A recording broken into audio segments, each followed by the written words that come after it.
You've probably heard it where people say, you can replicate products and services and processes these days quite quickly. However, what you can't replicate are people and culture within a business. And for that very reason is why Sarah and I are so passionate about people, culture, and engagement within businesses.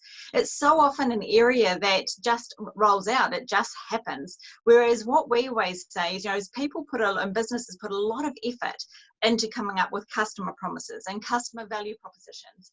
Whereas if we actually take it a step back further and we actually look at who are the people that give that customer experience, and it's the team that's involved within the business. So for that very reason, if you really want to deliver and totally kick out of the ballpark the customer value proposition, we really encourage you to put the effort into creating an employee value proposition. An EVP or employee value proposition is made up of multiple facets, whereas one of the big parts within, or one facet within a EVP, is what we call an engagement plan, and that is what episode 2 in this series is all about. Engagement's a bit of a funny topic, and as Kirsten said, each of our our culture in our workplaces is unique to every workplace. Our products and services can be replicated, but actually engagement looks really different in the workplace, and that's simply because each of our cultures is quite different. And engagement can even look quite differently within each team, which is why it's useful to have that employee value proposition in place, so we understand what the direction is we're trying to head in.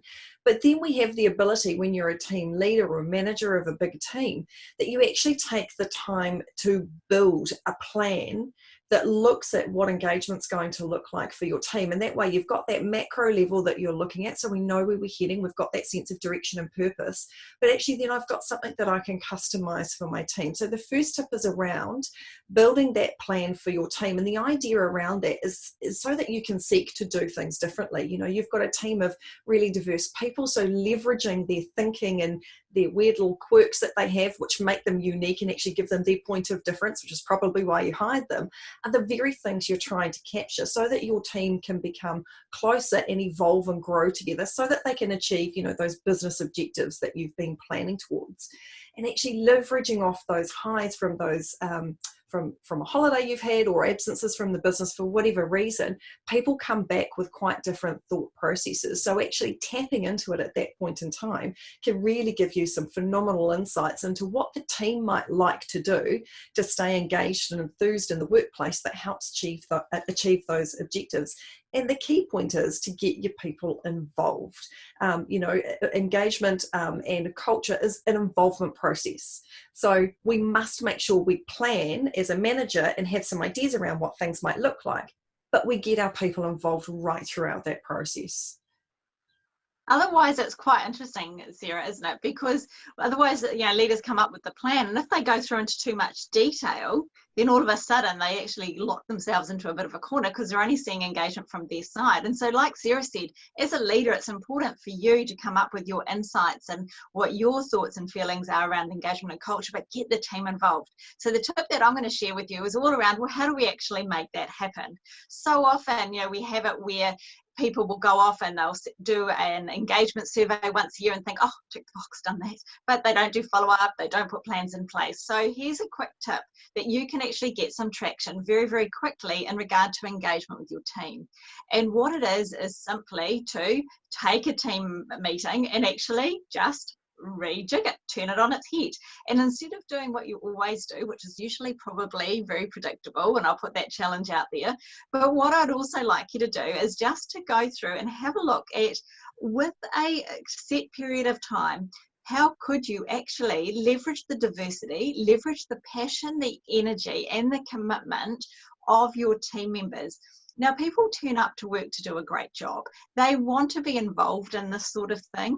And how can you actually motivate people, which I don't know if you actually can, but what you can do is you can set up an environment where they actually thrive. So grab those post-it notes, grab A3 bits of paper, post-it notes, blue tack, felt pens, different colors. Some people even grab photo frames and they put pictures inside it, whatever it may look like for you and your team. And then have a dedicated time and say, right, guys, okay, this session is all about creating the environment that is going to enable you to thrive. And if we think about it like a plant, you know, if you were growing a plant and you put it into an area that actually didn't have the right light conditions or the water conditions, what would happen? It would wilt.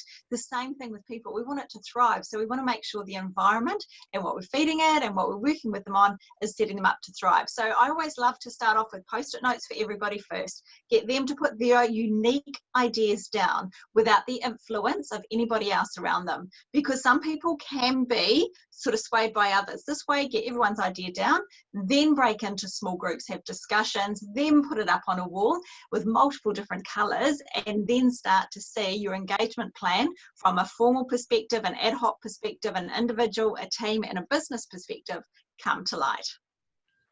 So our 2 tips for you for this week is building that plan. You need a starting point in order to have that conversation with your people, and take Kirsten's idea, which is our second tip. Get your teams involved. Get the post-it notes, flip that meeting, you know, that predictable meeting, flip it, do something different, create the unexpected, and really get them involved. But make sure you keep it to a very set period of time. Otherwise, these things can go on for quite a long time. Now, one thing we do know when we're coming up with ideas is it actually can be really hard to understand what different things I could be doing in different months of the year. So Kirsten and I have a very funky download for you. So click on the link below, and we've got a bunch of ideas and triggers that you can use either for yourself as a bit of a cheat sheet, or you can share with your team when you're going through that engagement session. So take these ideas, they'll cater to all different workplaces and cultures and types of environments out there, and use them as a prompt to get started on things you can do differently in your workplace to help keep your people engaged.